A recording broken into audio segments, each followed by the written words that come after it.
Bahagyang tumaas ang presyo ng manok na kabilang sa mga paboritong baon ng mga estudyante. At live mula sa Pasig, may unang balita si EJ Gomez. EJ?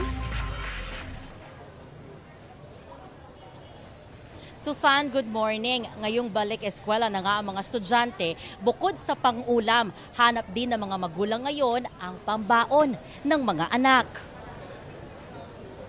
Ngayong Miyerkules, tila mas naging busy ang Pasig Mega Market. Isa sa mga namimili si Ana. 2 kilong manok ang binili niya para daw sa fried chicken na baon ng kanyang mga anak. Mataas daw ang presyo ng manok sa ngayon. Ang kada kilo ng isang buong manok ibinebenta sa 180 pesos hanggang 200 pesos.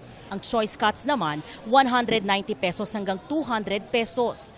Bumaba naman ng 20 pesos ang kada kilo ng karneng baboy, 400 pesos ang liempo, 350 pesos ang kasim at pigi, 300 pesos naman ang pata, at 330 pesos hanggang 340 pesos ang ribs.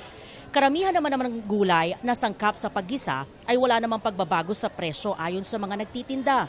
120 pesos ang kada kilo ng sibuyas, 10 to 12 pesos kada piraso. 160 pesos naman ang bawang, 12 to 18 pesos kada piraso. Ang repolyo, 80 pesos pa rin. Ang kamatis, 60 pesos. Tumaas naman ng 10 pesos hanggang 20 pesos ang kada kilo ng ilang gulay bagyo, gaya ng broccoli, pechay, lettuce at Baguio beans.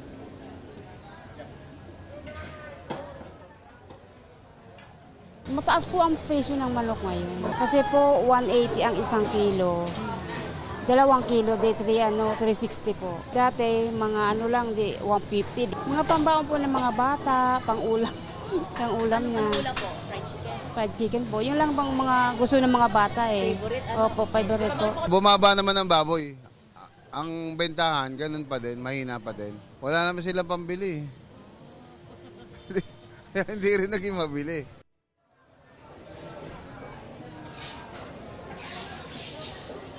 Susan, ayon pa sa mga nagtitinda, ang bentahan daw ngayon matumal. May mga nakapagsabi daw kasi ng mga mamimili na dahil daw yan sa gastos nila sa mga uniform at gamit sa eskwela. At yan, ang unang balita mula po dito sa Pasig City. EJ Gomez, GMA News.